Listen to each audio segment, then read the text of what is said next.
Aujourd'hui dans Mythbuster, toute l'équipe se met au vert. Jamie et Adam créent des bourrasques ultra rapides. J'adore ce boulot. Je pense qu'on va dépasser Maquin avec ça. Pour tester le mythe selon lequel un brin de paille peut transpercer le tronc d'un palmier lors d'une tempête. Je n'ai jamais rien vu d'aussi génial. Pendant ce temps, pour savoir si les plantes ont des émotions, Grant et Tori laissent libre cours à leur sadisme et transforment l'atelier en chambre de torture pour végétaux. Tu l'entends crier? La science, ça peut être moche. Qui sont les Mythbusters? Adam Savage et Jamie Heineman. C'est pas interdit les balles traçantes? À eux deux, ils ont plus de 30 ans d'expérience dans le domaine des effets spéciaux. C'est pile ce que je voulais. Avec eux, Tori Bellecci, Tout ira bien. Carrie Byron On va tout péter. et Grant Imahara. Je fais aussi vite que possible. Ils ne se contentent pas de recenser les mythes, ils les mettent à l'épreuve.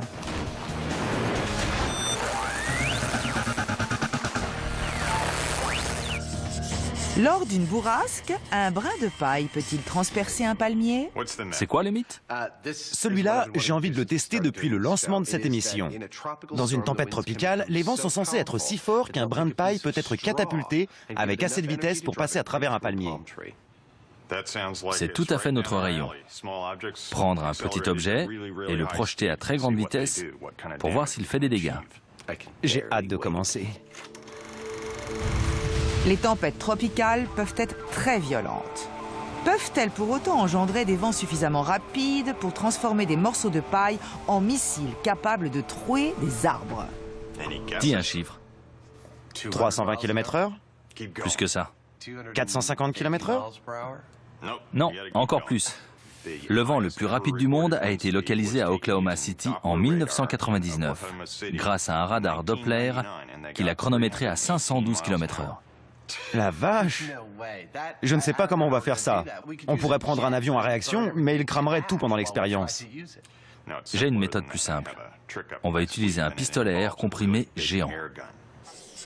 Le plan est d'attacher un compresseur d'air à un réservoir en métal équipé d'une soupape de sûreté. Le canon sera constitué par un long tuyau. Tout au bout, la cible, un grand palmier sans défense.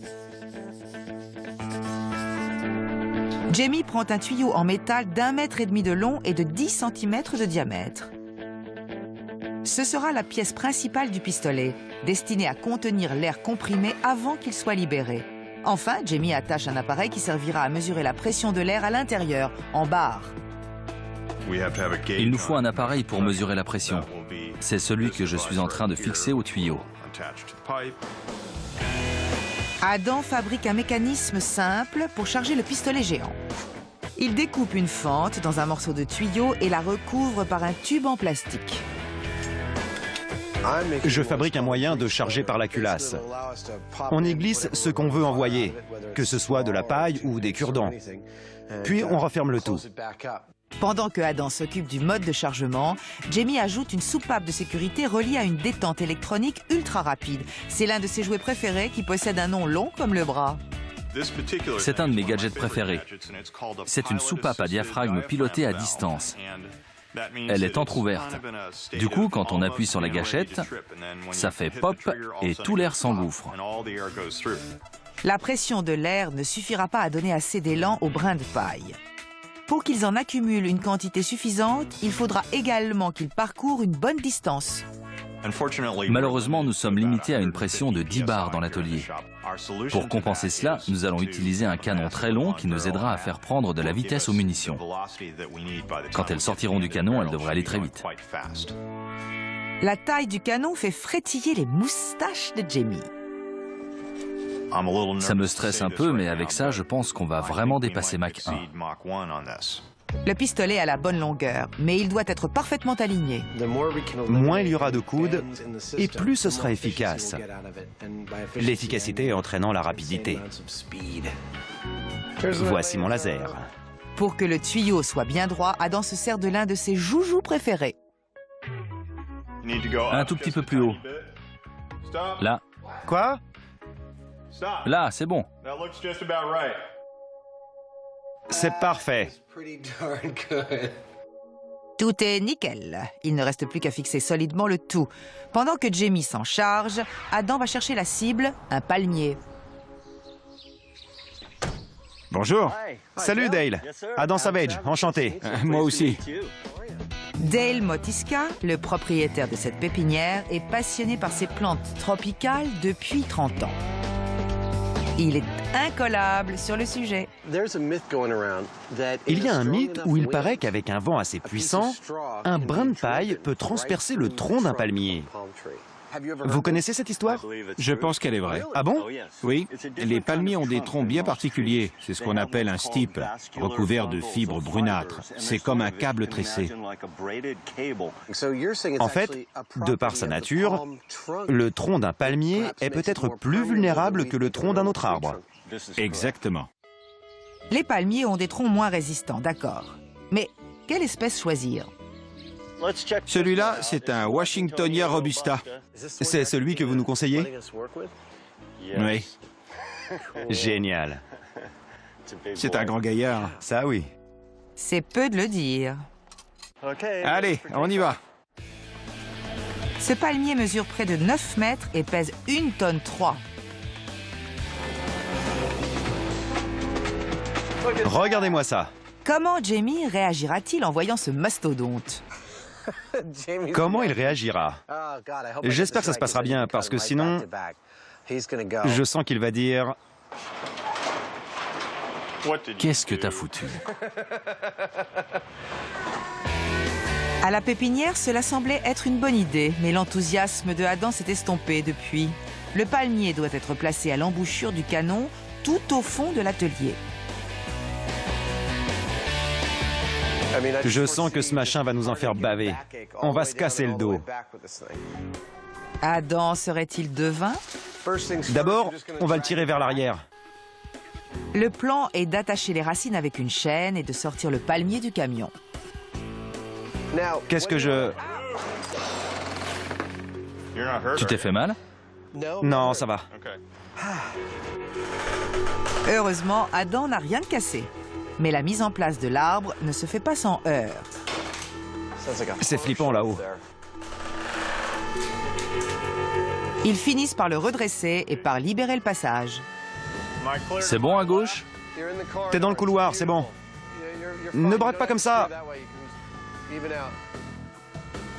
Redresse, très bien. Tu peux le baisser. Mission accomplie. Et voilà. Je pense que tout ira bien. Il faut qu'on taille un peu ici, mais c'est pile ce qu'il nous faut. On a un palmier et un pistolet pour le flinguer. C'est parfait. Tremble, palmier. Les Mythbusters vont bientôt te canarder. Les Mythbusters se penchent sur le mythe étonnant de la perception primaire. Les plantes ont des émotions. Quand elles sont dans une situation dangereuse, elles peuvent même crier. C'est un mythe? Oui. Vous l'avez déjà entendu? Je me souviens qu'un type avait fait des tests sur des plantes avec un détecteur de mensonges. Dans les années 60-70, c'était le spécialiste mondial de cet appareil. Il a émis la théorie selon laquelle les plantes, les œufs, les yaourts et toutes ces choses ont le moyen de communiquer sur un plan émotionnel, sans que nous puissions le percevoir ou le comprendre. La perception primaire est un concept farfelu. C'est la théorie selon laquelle tous les organismes vivants de la planète sont connectés entre eux et ont des émotions qu'elles communiquent grâce à la perception extrasensorielle. Cette théorie a été développée dans les années 60 par Cliff Baxter, l'expert en détecteur de mensonges au sein du FBI.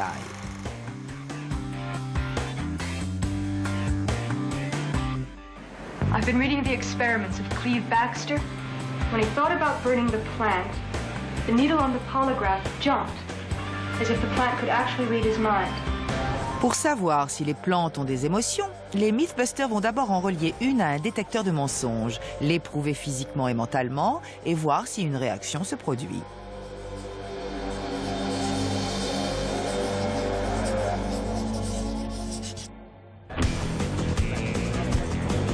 Grant se rend à la pépinière pour aller chercher des victimes, avec Terry en renfort.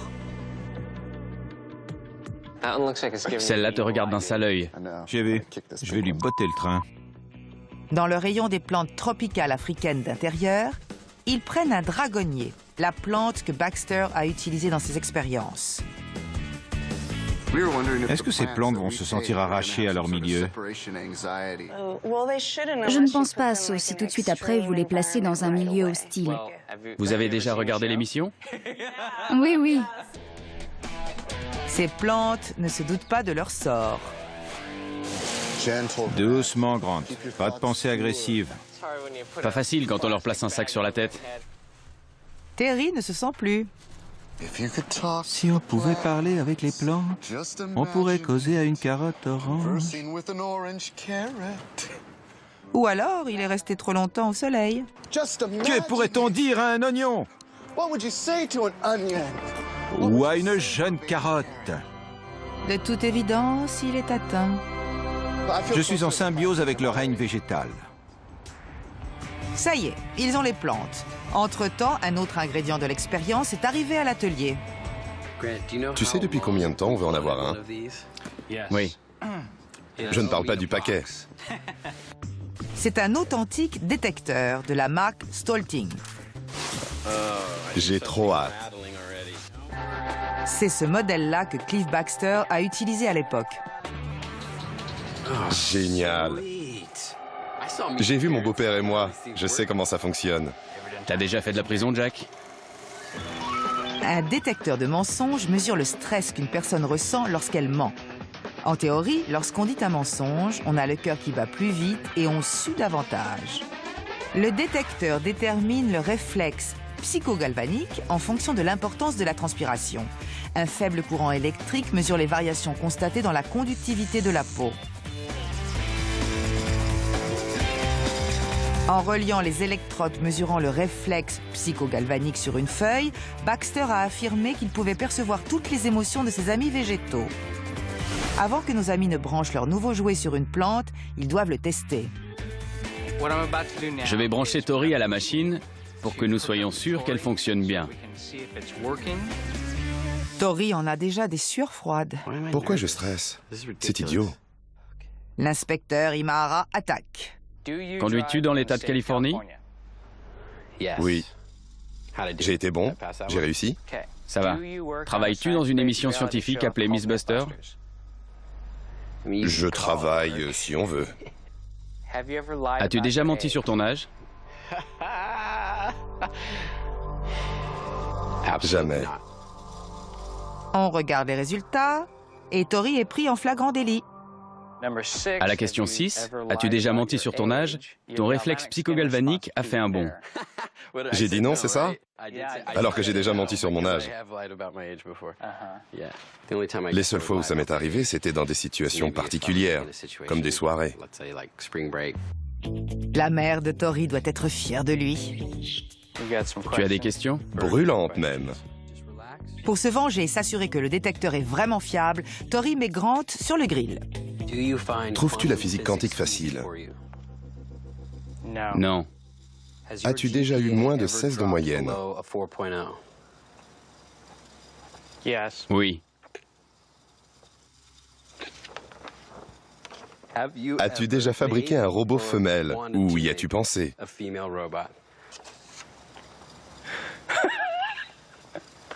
Répondez à la question, monsieur Imahara. C'est une question simple. Non. Grant dit non, mais l'aiguille dit oui.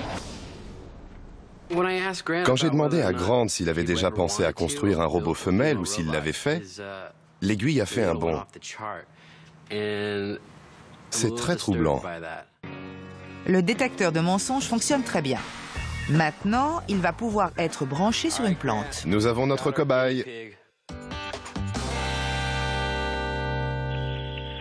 Au QG des Mythbusters, Adam et Jamie tentent de savoir si une bourrasque peut propulser une brindille assez fort pour qu'elle transperce un palmier. Leur pistolet à air comprimé géant est prêt à servir. Les peuplades primitives adorent tresser des paniers. Ils préparent la cible et les projectiles. On a de la paille et du foin et des tiges rigides qu'on va attacher ensemble. Comme ça, le tout tiendra de façon plus stable dans le tube. Et en plus, cela nous donnera plus de chances de toucher notre cible. Ils mettent en place une caméra grande vitesse pour filmer la scène et un indicateur de vitesse. On est prêt. Pas si vite. Jamie a de mauvaises nouvelles. Quoi de neuf? On a un pépin. On ne doit pas faire d'expérience sur un palmier de cette espèce. D'après les supérieurs de Adam et Jamie, ce palmier-ci n'appartient pas à une espèce qui pousse dans un milieu propice aux tempêtes tropicales. Il ne doit donc pas être utilisé puisque cela ne reproduirait pas les conditions exactes du mythe. En d'autres termes, tous les efforts fournis par nos compères pour faire rentrer cet arbre ont été vains. Attends, après tout ce qu'on a fait, on doit laisser tomber.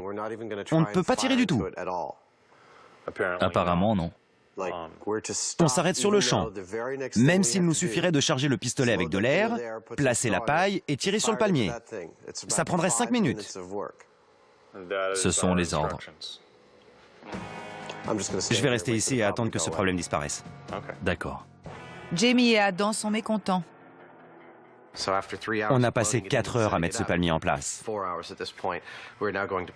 On va passer 2 heures à le sortir d'ici et aller en chercher un autre qui plaira à la production.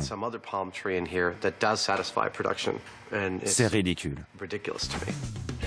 Pour passer le temps, ils font quelques tests pour vérifier que le pistolet fonctionne et s'ils peuvent atteindre 512 km/h, la vitesse du vent le plus rapide au monde. On tire un bout de coton? D'accord. Ils prennent donc un morceau de coton. Je veux voir ce truc ressortir de l'autre côté. Je charge. Jamie charge le compresseur d'air à la moitié de sa capacité, c'est-à-dire 5 bars et demi. Tout est prêt. 3, 2, 1. C'était nickel. C'est allé vite, on dirait. Ensuite, il regarde les résultats. Force est de reconnaître que ce premier tir est extrêmement puissant et précis. C'était parfait. 517 km/h. C'est 1% plus rapide que la vitesse qu'on cherchait à obtenir. On a dépassé les 500 km/h dès le premier tir.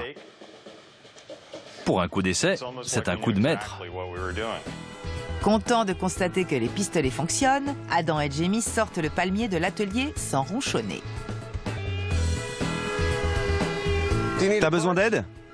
Ce sont de vrais pros. Ils savent qui signe les chèques. Ça y est.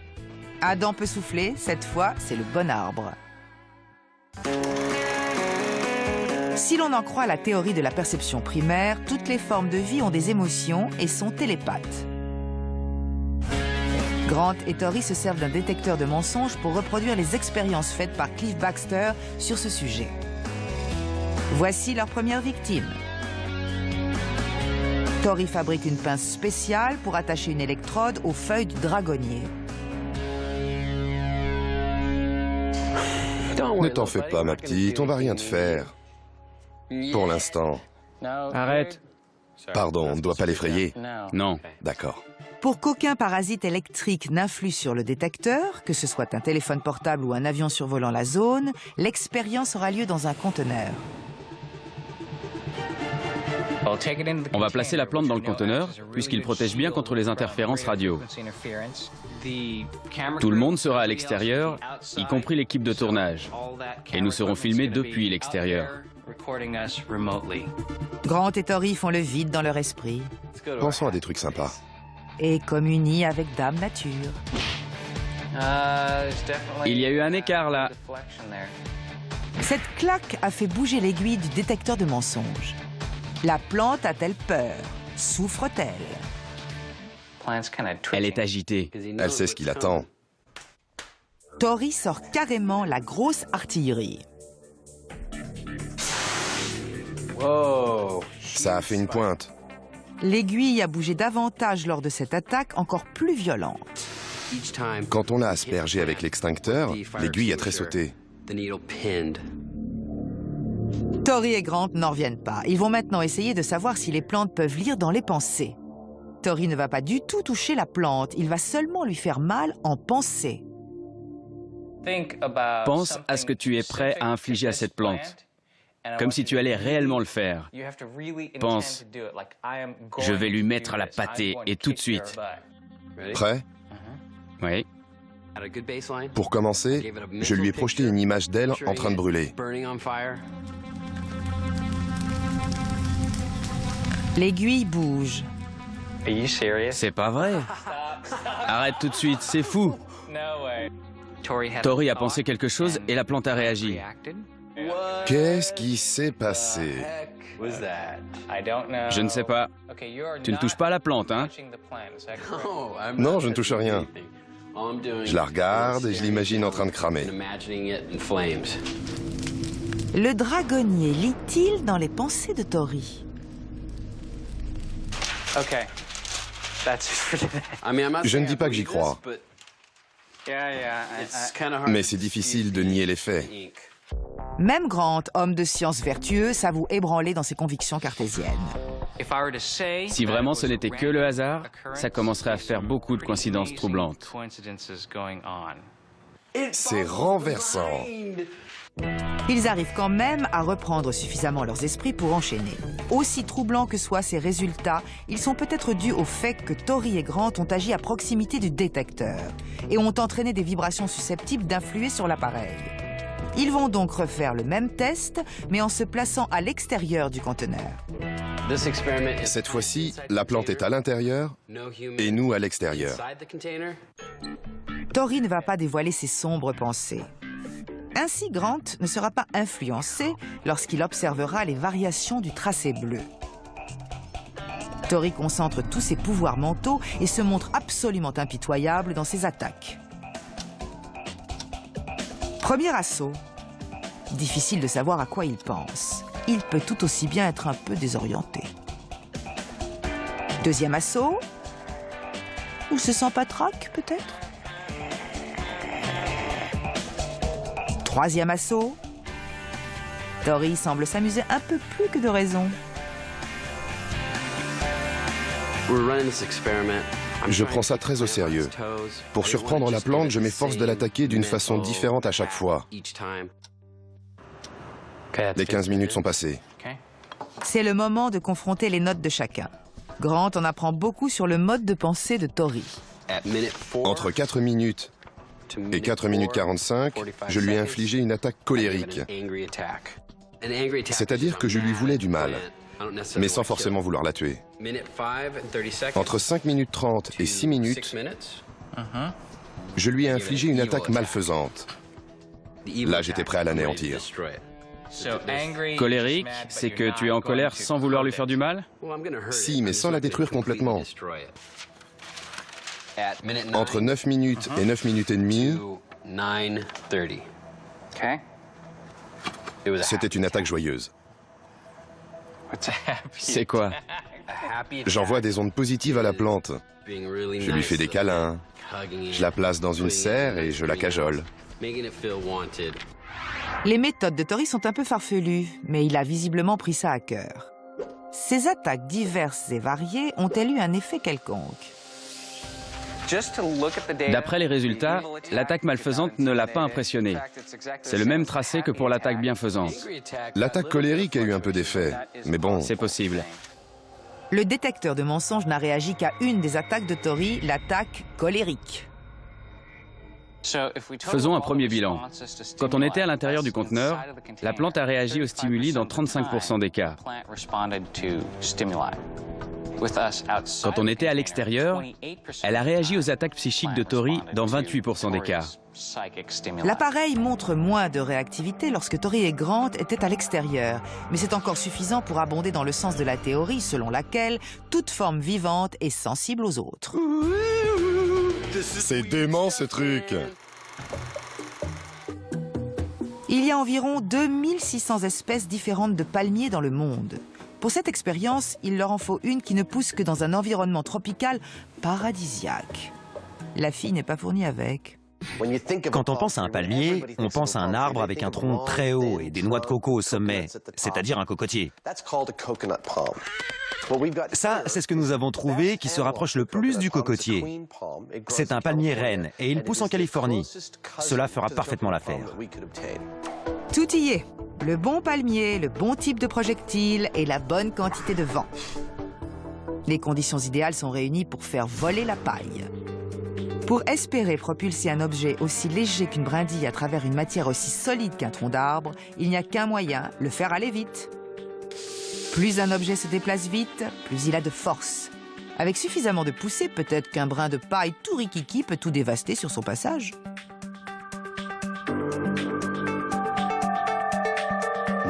Nous allons voir quels dégâts la paille cause au palmier.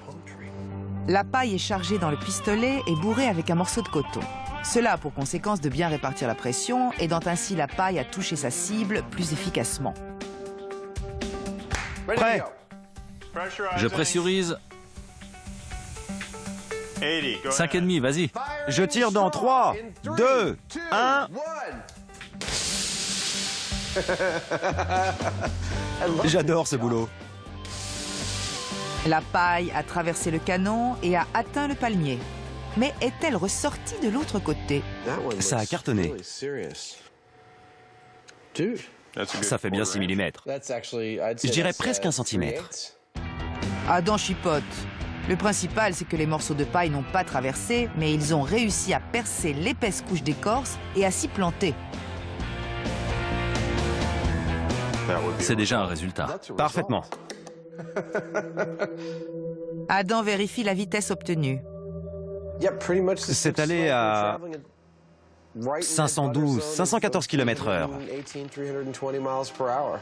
Très beau plan.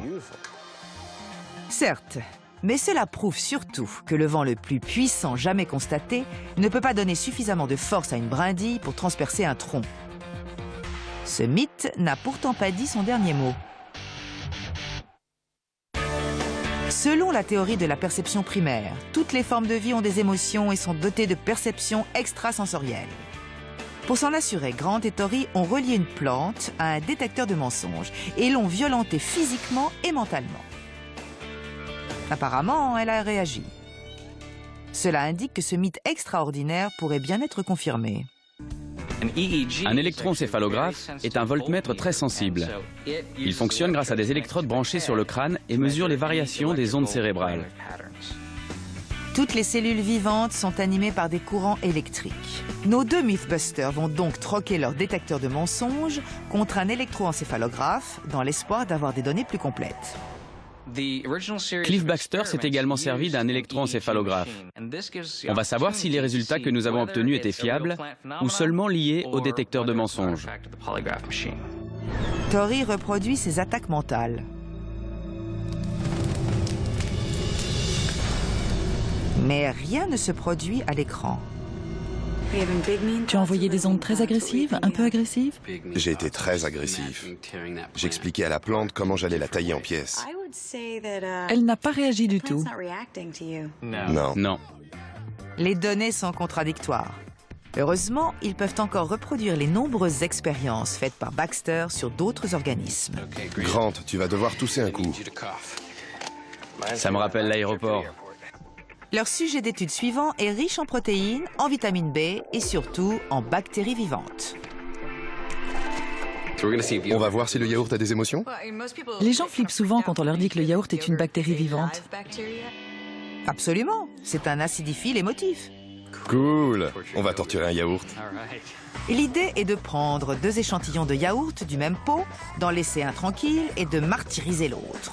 Comme la théorie de la perception primaire soutient que toute forme de vie est en liaison avec les autres, la bactérie devrait ressentir la souffrance de sa congénère.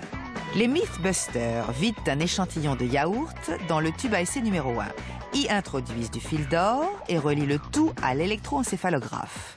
Comme ils savent que les mouvements risquent d'affecter l'expérience, ils installent le tube à essai numéro 2 sur une base en mousse pour neutraliser les vibrations. Ça fait 3 mètres. L'expérience commence. Au début, Carrie se montre gentille. J'utilise un stimulus sympathique, du sucre. C'est aussi mon stimulus sympathique. Vas-y.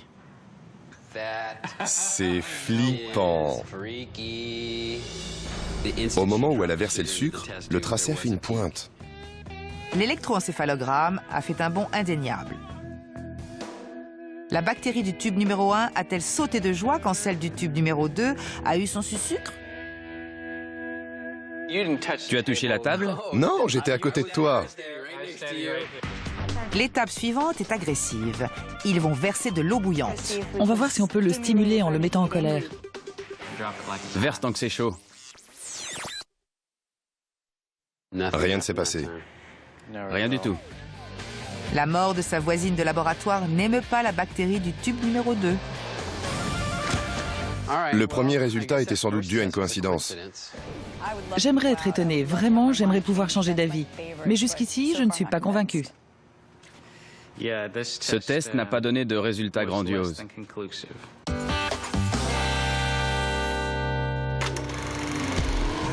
Un brin de paille peut-il transpercer un palmier? Les Mythbusters ne voient pas d'issue. Ils ont réussi à faire rentrer un morceau de paille, mais pas à le faire sortir. Ça fait bien 6 mm. Leur pistolet à air est réglé pour tirer à 512 km/h, la vitesse du vent le plus rapide jamais constatée. Cette fois-ci, ils utilisent un autre type de munitions, des roseaux. Si on ramasse ça par terre sans regarder attentivement, on peut se dire que c'est de la paille. Alors qu'en fait, c'est beaucoup plus rigide et ça a une force de pénétration beaucoup plus importante. 5,5, vas-y. Je lance le roseau dans 3, 2, 1... Les tiges de roseau se plantent telles des petites lances. C'est un résultat concluant. Ces petites choses se sont plantées bien solidement. Les roseaux sont rentrés à 5 cm de profondeur de plus que les brins de paille, mais ils n'ont pas transpercé. D'après les résultats, il faudrait un palmier avec un tronc de 5 cm d'épaisseur. Là, on serait sûr que ça transpercerait. Si un matériau aussi rigide que le roseau ne traverse pas, en existe-t-il un capable de transpercer un palmier? On passe à la vitesse supérieure en testant des objets plus solides, histoire de s'amuser un peu. On tirera avec tout ce qui rentre dans la culasse. Cette corde à piano fera sûrement l'affaire. On a réglé son sort à la paille, puisque c'était le sujet. Maintenant, si jamais j'arrive à planter ce fil de fer dans le mur de béton au fond de l'atelier, je prendrai vraiment mon pied. Vas-y. Je lance une corde à piano dans 3, 2, 1... C'est la première fois que ça ressemble à un impact. Génial! La corde à piano est rentrée dans le tronc comme dans du beurre. Et en plus, elle est ressortie en continuant sur son élan. C'est la première fois qu'un objet arrive à transpercer le palmier. Je ne pense pas que ça ait atteint le béton, mais on va voir. Si, je ne peux plus détacher la planche du mur. La corde à piano a parfaitement embroché 3 cibles à la suite. Je n'ai jamais rien vu d'aussi génial. Maintenant, il faudrait arriver à faire la même chose avec la paille. Revenons à la théorie de la perception primaire, selon laquelle toutes les formes de vie, quelles qu'elles soient, sont reliées entre elles et ont des pouvoirs psychiques. Grâce à un détecteur de mensonges et à un électroencéphalographe, les Mythbusters ont soumis une plante et des bactéries vivantes à des expériences éprouvantes. Rien ne s'est passé cette fois-ci. Les résultats ont été peu concluants. Ils passent donc à une autre expérience avec des cellules humaines. Ils vont prélever des globules blancs dans la bouche de Tori, vont les placer dans un tube à essai et les relier à l'électroencéphalographe grâce à du fil d'or. Ensuite, Tori va être maltraitée pour voir si ces cellules, placées dans le tube, ressentent sa douleur et compatissent. Viens par ici, Tori, j'ai besoin de tes leucocytes. Pas de ça avec moi. Le corps humain contient des milliards de leucocytes, plus communément appelés globules blancs. La méthode la plus simple pour s'en procurer est par la salive. Tori bave donc dans des tubes remplis de solutions salines.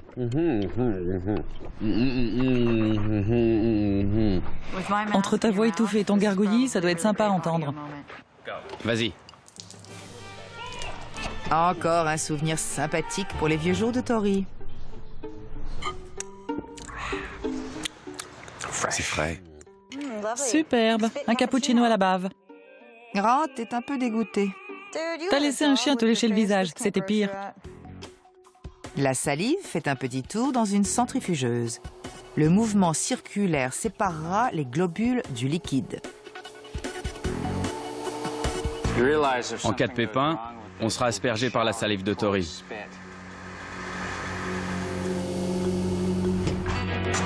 Dégueu, hein? Grant examine un échantillon pour être certain que c'est bien ce qu'ils veulent. Ce sont bien des globules blancs. L'ambiance devient électrique. Pourquoi c'est elle qui fait ça? Je ne lui fais pas confiance. Je m'occupe de l'électroencéphalographe. Elle aime trop ça.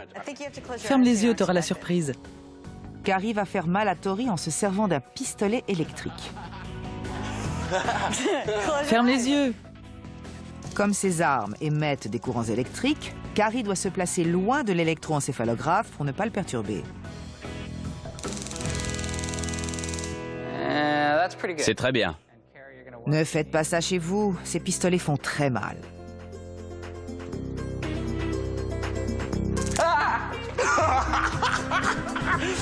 C'est pire quand on ne s'y attend pas. Tu as eu des réactions? Rien du tout. Où je vise? Pas à un endroit sensible.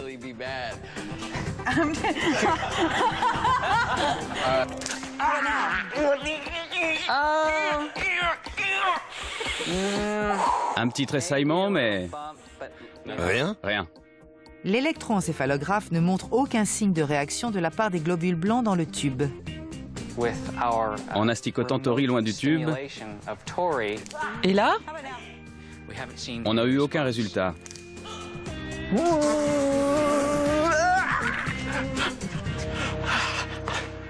Là, on peut vraiment déclarer que c'est bidon. C'est bidon. Il ne se passe rien. Ça y est, on a fait le tour. Vous vous êtes bien défoulé en m'électrocutant. Pourtant, on n'a toujours pas réussi à expliquer les résultats troublants qu'on a obtenus en branchant la plante sur le détecteur de mensonges. Si on fait encore une expérience en isolant le sujet de la façon la plus stricte possible, on sera fixé. La dernière expérience sera fracassante. Les victimes seront des œufs. Grant fabrique un appareil métallique inquiétant dont la fonction est de casser des œufs à intervalles irréguliers. Ceci est le casseur d'œufs. Il y a 10 cylindres en tout. L'axe du piston empêche l'œuf de tomber. Quand je l'actionne, il se relève et l'œuf passe à travers. C'est la classe. Tu aimes? J'adore. Je te le donne après si tu veux. Ce test vise à déterminer si un être cellulaire, la plante, réagit quand un autre, l'œuf, est détruit. Cette expérience se déroulera sans aucune perturbation extérieure, que ce soit un mouvement, une vibration ou une interférence électrique. La plante est placée sur un support en mousse et reliée au détecteur de mensonges à l'intérieur du conteneur. Le casseur d'œufs de Grant sera placé en dehors de la cage, au-dessus d'une casserole d'eau bouillante. Ensuite, les œufs tomberont dedans, un par un. Une fois que ça bouillira, on pourra y aller.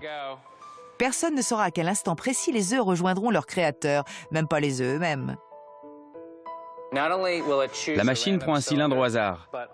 En plus, comme le laps de temps entre chaque cylindre est aussi le fruit du hasard, les œufs ne sauront pas quand le prochain tombera.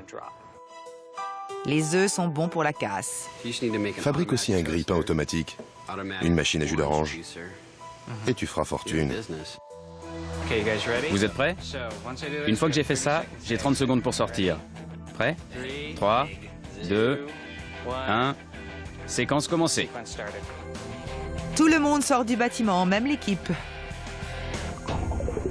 Victime de ce carrousel mortel, le premier œuf tombe. Si le mythe est avéré, la plante devrait réagir. C'est la même chose pour l'œuf numéro 2. C'est l'heure de l'omelette. Au bout de 45 minutes, les humains reviennent dresser un bilan de l'opération. On regarde si le détecteur de mensonges montre une réaction quand les œufs tombent. C'est ça, ça voudra dire que la plante a réagi quand les œufs y passent. Voilà le premier œuf. Aucune réaction sur le détecteur. Pas de cris, pas d'activité physique. J'ai regardé le tracé entier. Ça varie ça et là, mais franchement, Rien à voir avec la chute des œufs. rien du tout. C'est génial pour faire tomber des œufs. Merci. Même alors que la plante et le détecteur de mensonges étaient complètement isolés, les aiguilles n'ont pas bougé. La théorie de la perception primaire chère à Baxter semble bel et bien réfutée. Nous avons scrupuleusement reproduit les expériences faites par Clive Baxter. Nous avons pris les bonnes plantes et un détecteur de mensonges identique. On a été très scrupuleux et on a accumulé des tracés à qui mieux mieux. Je me suis aperçu que j'étais sadique. Et pour quel résultat? Je pense aussi que nous avons bien neutralisé les facteurs extérieurs. Nous avons écarté tout ce qui a pu fausser les expériences des années 60 et donner un résultat erroné. On a fait abstraction des vibrations, des ondes électromagnétiques et surtout du facteur humain. À un moment, on a quand même obtenu des résultats troublants. Mais comme on n'est pas arrivé à les obtenir de nouveau, cela prouve que ce n'est pas scientifique. Je dis que c'est bidon. Bidon. Je me suis bien amusée en te torturant. J'ai vu. Vous avez déjà essayé, au fait? Je crois que c'est le bon moment. Je croyais avoir enlevé les piles. Tu l'as pas fait? La perception primaire, c'est du flan. Ce mythe est bidon. Jamie et Adam ont prouvé qu'un brin de paille ne peut pas transpercer un palmier, même à 512 km/h, mais qu'une corde à piano en est capable. Il reste une théorie que nous n'avons pas encore examinée. Celle qui dit que les arbres penchent lors d'une bourrasque très puissante. Et du coup, la surface de leur tronc est rendue plus vulnérable. Je pense qu'on peut attacher ce palmier au tronc plutôt fin avec une sangle à cliquet et le tendre comme un arc en bois. Les palmiers résistent très bien aux tempêtes tropicales. Après tout, grâce à leur grand tronc fin et à leur absence de branches, ils offrent peu de superficie au vent.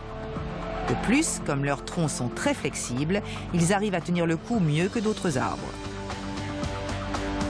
Dépêche-toi, j'ai mal à l'épaule. Tu vois que c'est lourd? Pour reproduire la pression que subirait un palmier lors d'une tempête, Adam et Jamie attachent solidement le palmier et le penchent le plus possible. Je crois qu'on ne peut pas le pencher plus. Si on le pète, on devra aller en chercher un autre. Le palmier est également rapproché du canon, jusqu'à être à bout portant. Le pauvre arbre doit se sentir un peu agressé, mais cela donne leur chance aux brindilles de paille. Cette mise en place est la plus favorable possible pour que la paille fasse des dégâts à cet arbre. Si jamais elle ne passe pas à travers dans une situation aussi propice, on déclarera ce mythe complètement bidon. La paille est chargée. Prêt? Je tire sur le palmier penché dans 3, 2, 1... Quel est le résultat? Seulement 6 mm. Oui, 6 mm. La paille ne s'est pas enfoncée plus profondément que 6 mm. Même dans une situation optimale, elle était très loin de ressortir de l'autre côté. Même dans des conditions idéales, en plaçant le canon à bout portant devant un palmier penché le plus possible, on a obtenu les mêmes résultats que quand le canon était placé à 50 cm de distance. Avant de déclarer définitivement que ce mythe est bidon, il reste une chose à faire. Il nous reste encore à essayer avec un roseau, c'est-à-dire le matériau organique le plus solide qui ressemble à de la paille. Je pressurise. Comme le roseau est beaucoup plus rigide que la paille, il pourrait très bien causer des dégâts considérables si on tire à bout portant. Je tire sur le palmier penché avec le roseau dans 3, 2, 1... Est-ce que ça a fonctionné? Ce n'est pas sorti du canon. La réponse est non. Ça n'a pas favorisé les choses. C'est le même résultat qu'avant. Quand on penche le tronc et qu'on vise l'endroit où les fibres sont censées être écartées, cela devrait permettre une meilleure pénétration. Là, ce n'est pas le cas. Il est temps de rendre notre verdict. On a abattu une bonne journée de travail. La paille peut se planter dans un palmier, mais en aucun cas elle ne passera à travers. C'est bidon. On nettoiera demain. Tu crois qu'on pourrait transpercer un bloc moteur avec cette corde à piano? Le palmier n'a pas eu une égratignure, enfin presque. Ce mythe est bidon.